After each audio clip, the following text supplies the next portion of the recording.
मैं लोकतंत्र के चौथे स्तंभ के माध्यम से मैं सवाल करूंगा टाटा मैनेजमेंट से कि ललित दास कौन है? Who is Lalit Das? What is his ability? उसकी योग्यता क्या है? कौन है ललित दास? उसकी योग्यता क्या है? कितना तक पढ़ा है कि आज सीएसआर को संभालेगा? आज IL6 में नौकरी करेगा? सारा चीज का गांव का उजड़ा, एक नहीं 18 गांव टाटा के लिए उजड़ा है। और छत्तीसगढ़ का रघुवर दास जी का बेटा ललित दास यहाँ IL6 में नौकरी करेगा, सीएसआर को संभालेगा। हम सवाल करेंगे, बचेंगे मैनेजमेंट से। छापिए इसको हेडलाइन में कि जयराम महतो टाटा प्रबंधन से यह सवाल करता है, जमशेदपुर की टाटा प्रबंधन से, कि ललित दास कौन है, क्या है उसकी योग्यता। बाहर बात अच्छा मजाक बना के रखती है, कत्ल होगा हमारा, लहू बहेगा हमारा, हमारी लहू से स्वर्णरेखा की नदी लाल होगी, हमारी लहू से दामोदर की नदी लाल होगी, और ललित दास माला माल होगा। हम सवाल भी करेंगे और बवाल भी करेंगे इस बात को लीजिए। आइए सामने टाटा के प्रबंधन और हमें उत्तर दीजिए कि ललित दास कौन है, क्या है उसकी योग्यता। पूर्व मुख्यमंत्री का बेटा होना योग्यता है या वर्तमान राज्यपाल का बेटा होना योग्यता है? क्या यह योग्यता कहा जाएगा? भारत एक संवैधानिक राष्ट्र है। क्या बाप के तोड़ने के बदले बेटे दरोगा बनेगा? बाप के तोड़ने से बेटे दरोगा बनेगा? बाप एग्जाम पास करेगा, बेटा टीचर बनेगा? तो पूर्व मुख्यमंत्री रहे चाहे वर्तमान राज्यपाल रहे, ललित दास कौन है, हमको हिसाब किताब चाहिए। राज ना ये चुनावी भाषण देने आए हैं, न राजनीति की बात करने आए हैं। एक संदेश लेके आए हैं कि कोयलांचल और कोल्हान के लोगों, हम दो हमारे दो नहीं। बिल्कुल इस भ्रम में मत रहिए, हम दो हमारे दो नहीं। तीसरा पैदा कीजिए, उसको निर्मल महतो बनाइए, उसको हथियार से लेस कीजिए।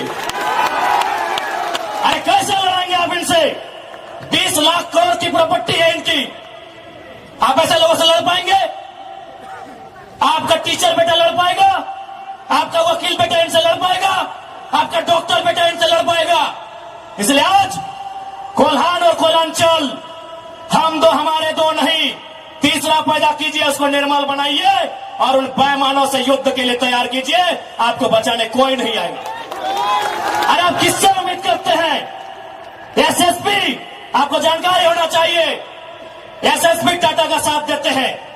हिंदू मुस्लिम का राइट होता है, 44 मुसलमानों की दुकान तोड़ी जाती है, उस समय धारा 144 होता है, लेकिन टाटा रातों रात रोड बनाता है, धारा 144 का कहीं जिक्र नहीं होता है। आपकी सुरक्षा कौन करेगा बताइए?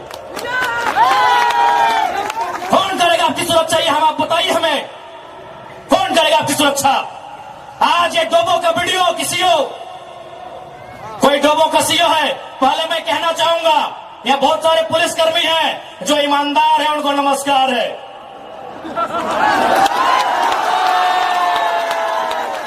आईएएस रहे चाहे आईपीएस रहे, जो ईमानदार है उनको नमस्कार है।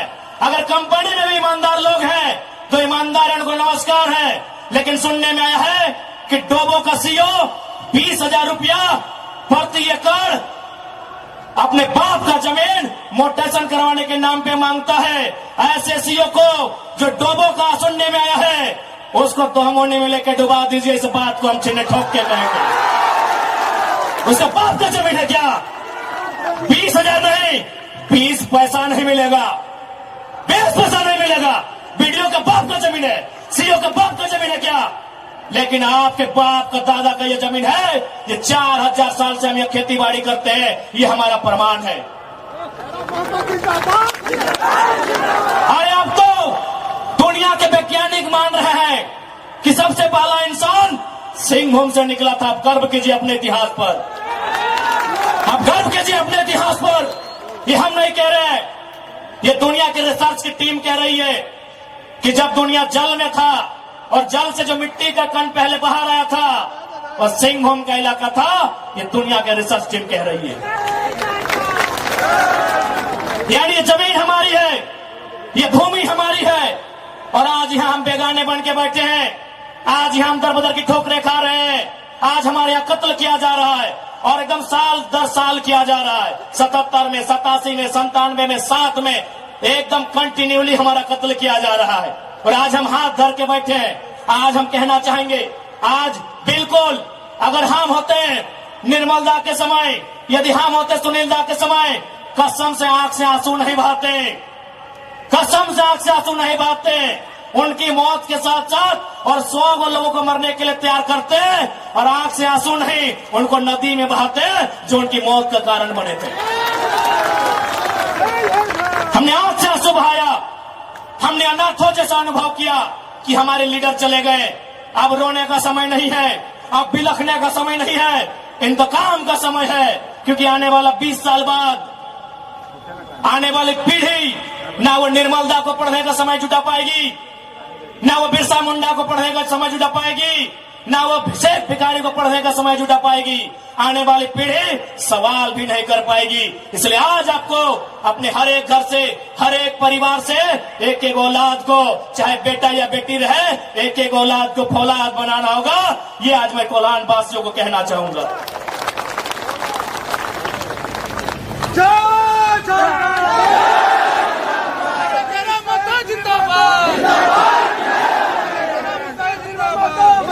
आज मैं एक सवाल करूंगा इस भीड़ से, मैं सवाल करूंगा टाटा नगरी में बसे बड़ी बड़ी इमारतों में बैठे लोगों से कि जब 1907 में टाटा की स्थापना हुई थी, मालिक कौन था? टाटा का कोई होगा? 1907 में टाटा की स्थापना हुई थी, मालिक कौन था? Who was the founder? Who was the owner? Tata का कोई होगा? नौसेरे भाई टाटा या जो भी उनका नाम है।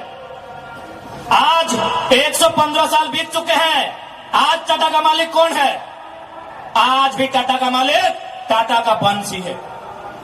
100 साल पहले टाटा ने पूंजी का इन्वेस्ट किया था, आज 100 साल बाद भी टाटा का मालिक टाटा का वंशज है। लेकिन एक सवाल होगा मेरा, 100 साल पहले जिन कुर्मियों ने, जिन संथालियों ने, जिन हो ने, जिन गोड़ाई ने, जिन धीवर ने, जिन अल्पसंख्यक ने टाटा में जमीन दिया था, आज उस परिवार के पास क्या नौकरी है? आज हम सवाल करेंगे। अरे आपने पूंजी लगाया, 100 साल बाद आप मालिक है, हमने भी पूंजी दिया है। पूंजी 2 प्रकार की होती है इंपॉर्टेंट, एक जमीन, दूसरा अर्थ। अर्थ आपका, मालिक आज आप है, जमीन हमारी, हम कहां है? ये सवाल करेंगे। ये कैसा देश है जो कहते हैं ये गांधी का देश है, ये किसानों का देश है? गांधी जी कहते थे कि किसानों की आत्मा बसती है गांव में, तो आज कहां है गांव? आज कहां है किसान? केवल पूंजीवादी का हावी, आज चारों तरफ केवल कैपिटलिज्म के लोगों का दबदबा। ठीक है, हम विकास के विरोधी नहीं है। अरे हमने इंसान भी दिया है और जमीन दान भी दिया है। हमने इंसान के रूप में कभी बिरसा भगवान को दिया, कभी भागीरथ मांझी, कभी तिलका मांझी को दिया, तो कभी निर्मल महतो, तो कभी सुनील महतो जैसे शेर को हमने दिया।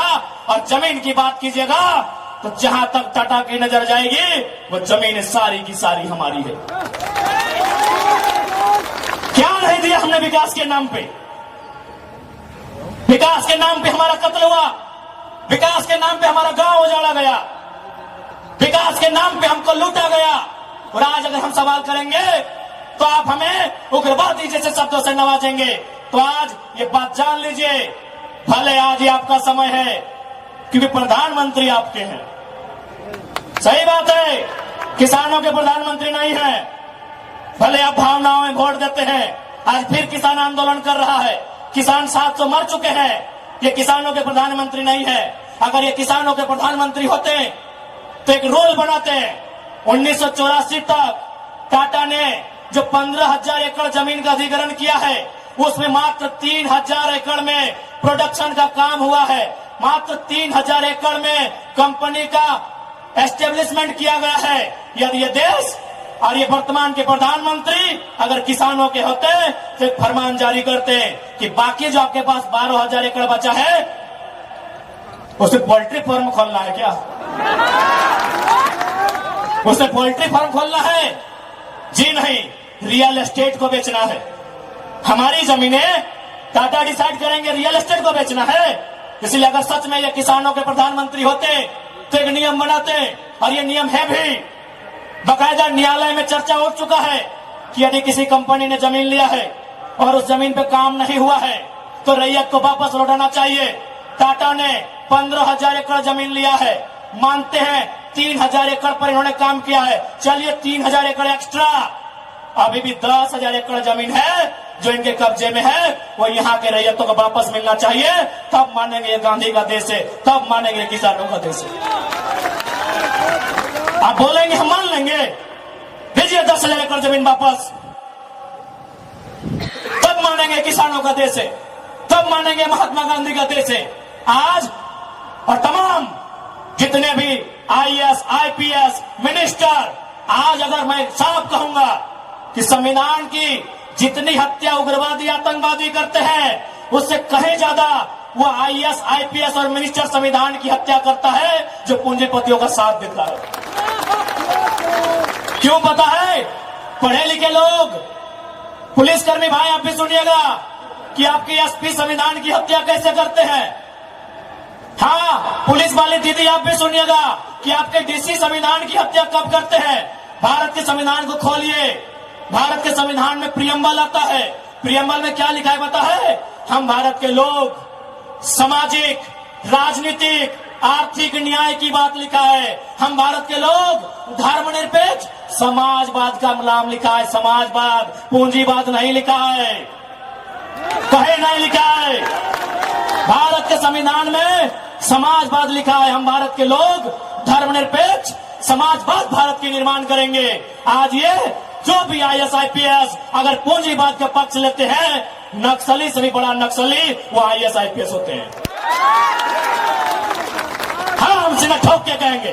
बाकी SP साहब, आप चाहे तो हमारी मौत का साजिश कर सकते हैं, क्योंकि आपकी पत्नी को पूर्व में, अभी नहीं, अभी वाले नहीं, अभी वाला नया आया है, पूर्व वाले SSP साहब, आप चाहे तो हमारी हत्या की साजिश रच सकते हैं, रचने का आपको अधिकार है। आपकी पत्नी को टाटा के दलालों ने नौकरी जो दिया है, और ये कोई नई बात नहीं है। झारखंड राज्य में केवल गुंडों ने मौत का साजिश नहीं किया है। बगोदर के एक विधायक थे, नाम अगर आप नहीं जानते तो सुन लीजिए, कॉमरेड महेंद्र सिंह, उनकी हत्या में SP का हाथ था। सीना ठोक के कहते हैं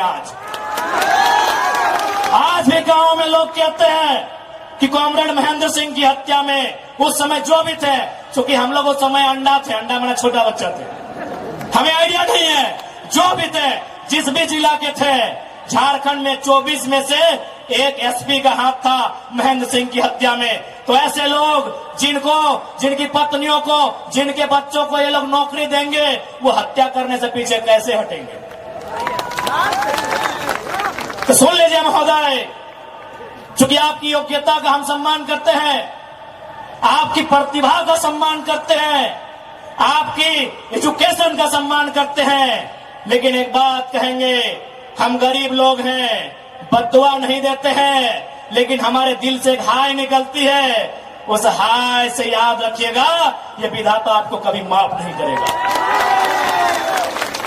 अरे भाई, अगर हिम्मत नहीं है तो काहे गर्व से बोलते हैं कि IAS, IPS बन के आए हैं? अगर Tata, Vedanta, Birla, BCCL, CCL, Ambani, Adani, Usha Martin, TISCO, Telco, अगर उनकी गलत नीतियों से आपको लड़ने का हिम्मत नहीं है तो काहे खुद को IAS, IPS की गिनती करवाते हैं? चपरासी बनिए, चपरासी बनिए।